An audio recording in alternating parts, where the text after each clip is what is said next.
आपको तो पता ही होगा कि हमारे देश की कुल जनसंख्या लगभग 1.5 अरब है। लेकिन क्या आपको पता है इनमें से कितने लोग श्रमिक या कामगार हैं? यानी कि जो फैक्ट्री, कॉमर्शियल एस्टेब्लिशमेंट, दुकान, बिल्डिंग जैसे जगहों में काम करते हैं। एक रिपोर्ट के मुताबिक विनिर्माण क्षेत्र में कामगारों की कुल संख्या 2022-23 में करीब 68.05 करोड़ है। शायद आपके दिमाग में कभी नहीं आया होगा कि भारत में इतने लोग श्रमिक या कामगार हैं, जिसमें आप और मैं भी शामिल हूँ। लेकिन बात आती है, क्या भारत में श्रमिकों या कामगारों को इतनी बड़ी आबादी को उनको मिलने वाली सुविधाओं के बारे में पता होता है? क्या उन्हें नियम के अनुसार सब सुविधा मिलती है? तो इसका जवाब होगा नहीं, क्योंकि उनमें जानकारी की कमी है। अगर आप एक श्रमिक हैं तो क्या आपको मिलने वाली सारी सुविधाओं की जानकारी है?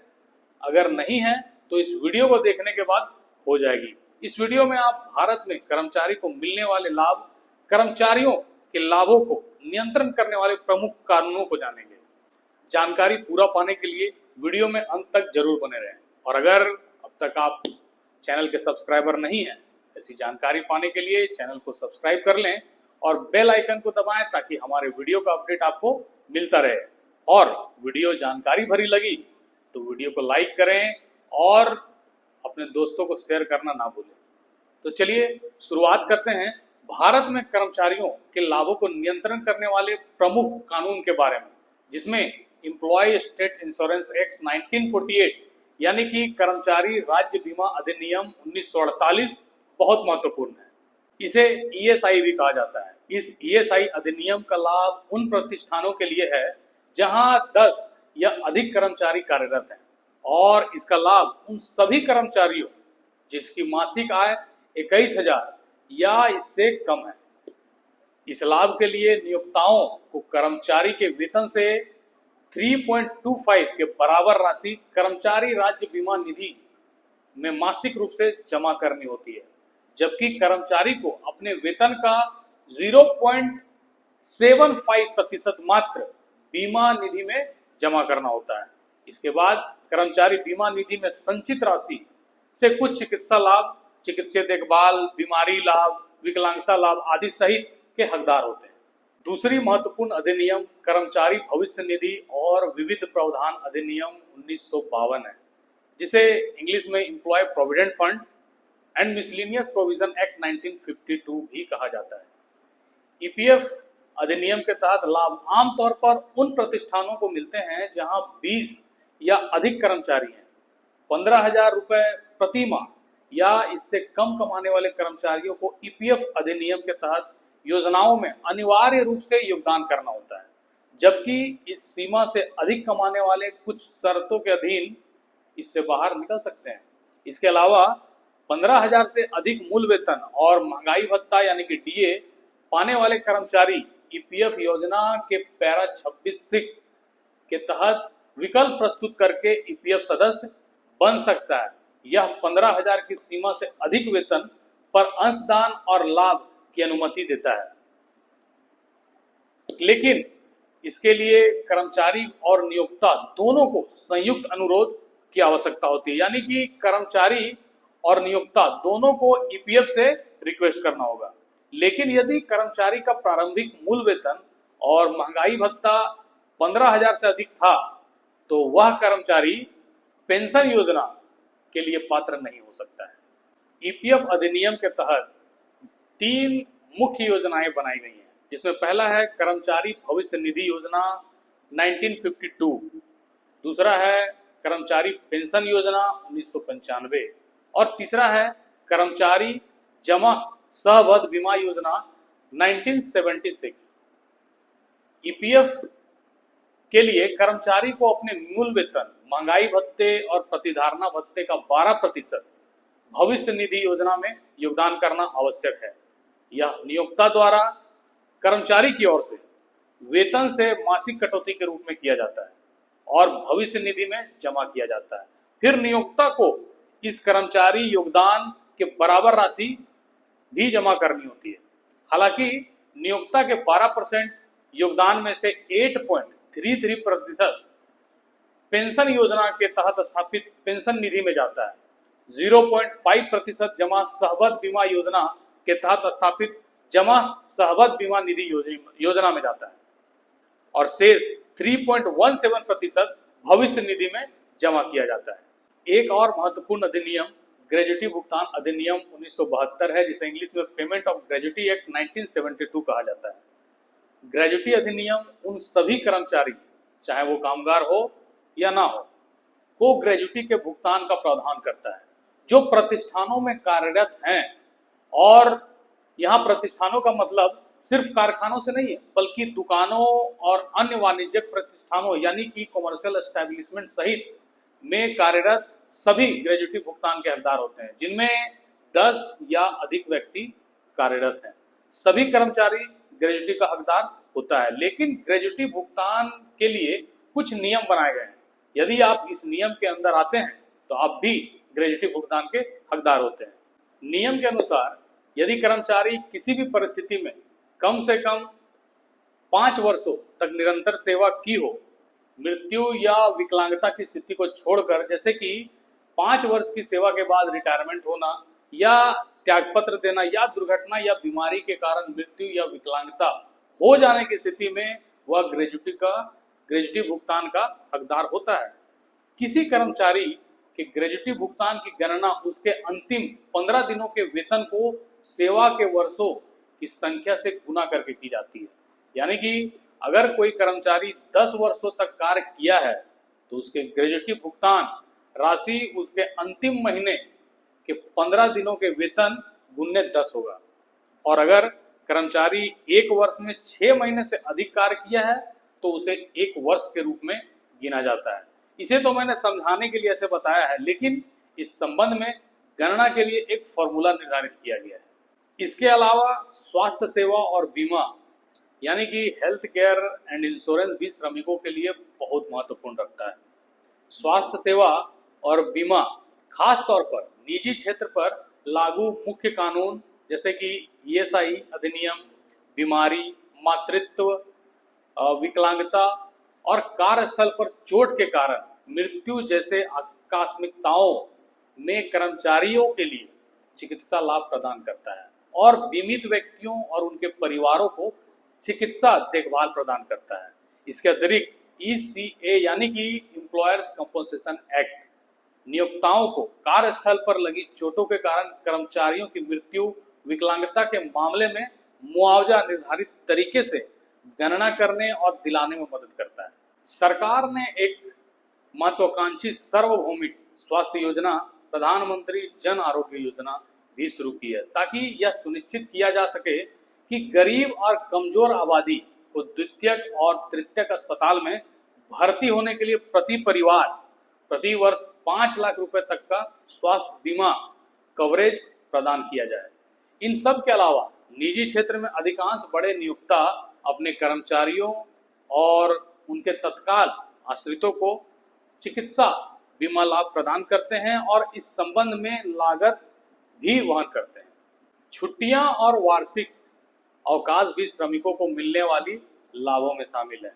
छुट्टियों से संबंधित प्रावधान मुख्यतः स्टेट स्पेसिफिक यानी कि राज्य विशिष्ट S&E एक्ट, जिसका पूरा नाम शॉप्स एंड एस्टेब्लिशमेंट एक्ट है, जो नाम के अनुसार दुकानों और व्यावसायिक प्रतिष्ठानों के लिए है, और FA एक्ट यानी कि फैक्ट्री एक्ट, जो कारखानों के लिए निर्धारित है।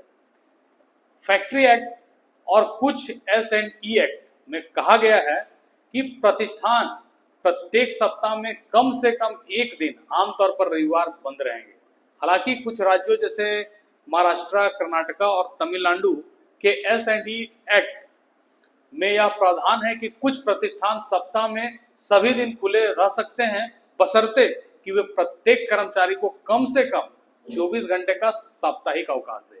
लेकिन भारत भर में कुछ राष्ट्रीय अवकाश हैं जिसे सभी को मिलना है, जैसे गणतंत्रता दिवस 26 जनवरी, स्वतंत्रता दिवस 15 अगस्त और महात्मा गांधी की जयंती 2 अक्टूबर। लेकिन इनके अतिरिक्त प्रत्येक कर्मचारी अन्य छुट्टियों का भी हकदार होगा, जैसे कि संबंधित राज्य सरकारों द्वारा घोषित किया जाता है। यदि किसी कर्मचारी को इनमें से किसी भी अवकाश पर काम करना पड़ता है तो आमतौर पर दोगुने वेतन और एक प्रति पूरक अवकाश यानी कि कंपनसेटरी ऑफ डे का हकदार होता है। यानी कि हॉलिडे में कोई कर्मचारी को काम करना पड़ रहा है तो उसे उस दिन डबल सैलरी मिलेगी और साथ में एक एक्स्ट्रा छुट्टी भी मिलेगी। S&E एक्ट में विशेषाधिकार अवकाश, अर्जित अवकाश यानी कि प्रिविलेज लीव, अर्न लीव जिसे PL और EL भी कहा जाता है की अलग अलग आवश्यकताएं निर्धारित की गई हैं। और कुछ राज्यों में कर्मचारी एक निश्चित अवधि जैसे कि 3 महीने या 1 वर्ष तक सेवा में रहने के बाद ही विशेषाधिकार अवकाश का लाभ उठा सकते हैं। भारत में S&E एक्ट कर्मचारियों को अप्रयुक्त विशेषाधिकार अर्जित अवकाश ELPL को आगामी वर्ष में ले जाने की अनुमति देता है। हालांकि आगे बढ़ाए जा सकने वाले दिनों की अधिकतम संख्या और ऐसा करने की शर्तें प्रत्येक राज्य में S&E एक्ट और कंपनी नीति के तहत विशिष्ट नियमों के अधीन है और यह भी प्रावधान करते हैं कि किसी भी अप्रयुक्त अवकाश अनयूटिलाइज लीव को रोजगार से अलग होने के समय कैश भी किया जा सकता है। अवकाश में मातृत्व और पैतृत्व अवकाश यानी कि मैटरनिटी एंड पैटर्निटी लीव भी श्रमिकों को मिलने वाले लाभों में शामिल है। मातृत्व अवकाश के संबंध में 80 दिनों से सेवारत महिला कर्मचारी 26 सप्ताह के सवेतन मातृत्व अवकाश यानी कि पेड मैटरनिटी लीव की हकदार है। In case of a miscarriage और medical termination of pregnancy, female employees are entitled to leave with wages for a period of 6 weeks. यानी कि महिला को ऐसी स्थिति में 6 सप्ताह की अवधि के लिए वेतन सहित अवकाश की हकदार है। और तो और गर्भावस्था, प्रीमेच्योर बर्थ, डिलीवरी, मिसकैरेज और मेडिकल ट्रीटमेंट या नसबंदी ऑपरेशन से उत्पन्न किसी भी बीमारी की स्थिति में भी अवकाश की आवश्यकताएं निर्दिष्ट की गई है। भारत में पैतृत्व अवकाश पैटर्निटी लीव एक समान नहीं है, मतलब अलग अलग जगह में अलग अलग नियम है। लेकिन केंद्र सरकार कर्मचारियों को जन्म या गोद लेने के लिए 15 दिनों का सवेतन अवकाश यानी कि पेड लीव मिलता है। सरकारी कर्मचारियों को इस अवकाश के लिए पात्र होने के लिए एक्सपेक्टेड डिलीवरी या गोद लेने की तिथि से 12 महीने के भीतर 80 दिनों की सर्विस पूरी करनी होती है, जबकि निजी क्षेत्र के कर्मचारियों के लिए यह कोई कानूनी अनिवार्य या लीगल मैंडेट नहीं है और वे व्यक्तिगत कंपनी नीतियों के अधीन है। निजी क्षेत्र अलग अलग लाभ प्रदान करता है। कुछ कंपनियां छोटी छुट्टियां प्रदान करती हैं और कुछ बिल्कुल भी नहीं करती हैं। अगर बीमारी और विकलांगता अवकाश जिसे सिकनेस और डिसेबिलिटी लीव कहा जाता है की बात करें तो आमतौर पर बीमारी अवकाश को आगे नहीं बढ़ाया जा सकता, यानी करंट ईयर का बचा हुआ लीव नेक्स्ट ईयर में नहीं जोड़ा जा सकता है और यह किसी न्यूनतम सेवा आवश्यकता के अधीन नहीं है। मतलब कि सिक लीव लेने के लिए मिनिमम या मैक्सिमम दिनों का काम करना जरूरी नहीं है।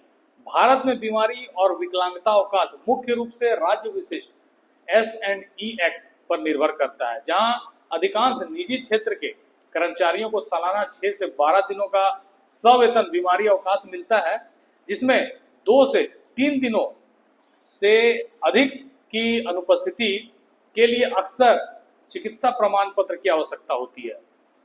विकलांगता अवकाश एक अलग अवधारणा है, जिसमें अक्सर विकलांग व्यक्तियों के अधिकार अधिनियम 2016 के तहत संबोधित किया जाता है। वहीं विकलांग अवकाश एक अलग अवधारणा है, जिसे अक्सर विकलांग व्यक्तियों के अधिकार अधिनियम 2016 के तहत संबोधित किया जाता है, जिसमें लीव एक्सटेंडेड जैसी सुविधाओं के लिए एलिजिबल व्यक्तिगत परिस्थितियों और नियोक्ता की नीतियों द्वारा निर्धारित की जाती है। एक और लीव जिसे कैजुअल लीव या CL कहा जाता है। कुछ S&E एक्ट आकस्मिक अवकाश कैजुअल लीव को भी मान्यता देते हैं, जिसका लाभ कर्मचारी अप्रत्याशित परिस्थितियों में यानी कि अनफोर्सिन सिचुएशन में संगठन की स्वीकृति से उठा सकते हैं। इस श्रेणी के अवकाश को भी सामान्यतः आगे नहीं बढ़ाया जाता है। पेंशन भी एक ऐसा बेनिफिट है जो श्रमिकों का हक है। ईपीएफ अधिनियम के दायरे में आने वाले कर्मचारी पेंशन योजना के नियमों के अनुसार मासिक पेंशन के हकदार होंगे। इसके अलावा सार्वजनिक क्षेत्र के कर्मचारी अपने सेवा नियमों के निर्धारित पेंशन के हकदार होंगे। उपरोक्त के अलावा विभिन्न नियोक्ता कर्मचारियों को अन्य लाभ भी प्रदान करते हैं, जिसमें कुछ टैक्स बेनिफिट भी शामिल है, जैसे कि भोजन में कूपन, परिवहन भत्ता, ट्रांसपोर्टेशन अलावेंस और मोबाइल फोन व इंटरनेट खर्च की प्रतिपूर्ति। और कुछ क्षेत्रों के लिए स्पेसिफिक बेनिफिट प्रोग्राम और लेबर वेलफेयर फंड भी निर्धारित है। इस वीडियो में आपने अब तक काफी कुछ जान लिया है, जिसे मैंने शॉर्ट में अच्छी तरह से बताने की कोशिश की है। लेकिन फिर भी अगर कुछ छूट गया हो या कुछ और ऐड करने की जरूरत है तो प्लीज हमें कमेंट करके जरूर बताएं, ताकि अगली वीडियो को और भी बेहतर बना सकूं। और ये वीडियो अच्छी लगी हो तो वीडियो को लाइक और शेयर जरूर करें, और ऐसे ही वीडियो पाने के लिए चैनल को सब्सक्राइब कर लें। तो आपसे मिलते हैं अपने अगले वीडियो में एक नए टॉपिक और जानकारी के साथ। तब तक के लिए धन्यवाद।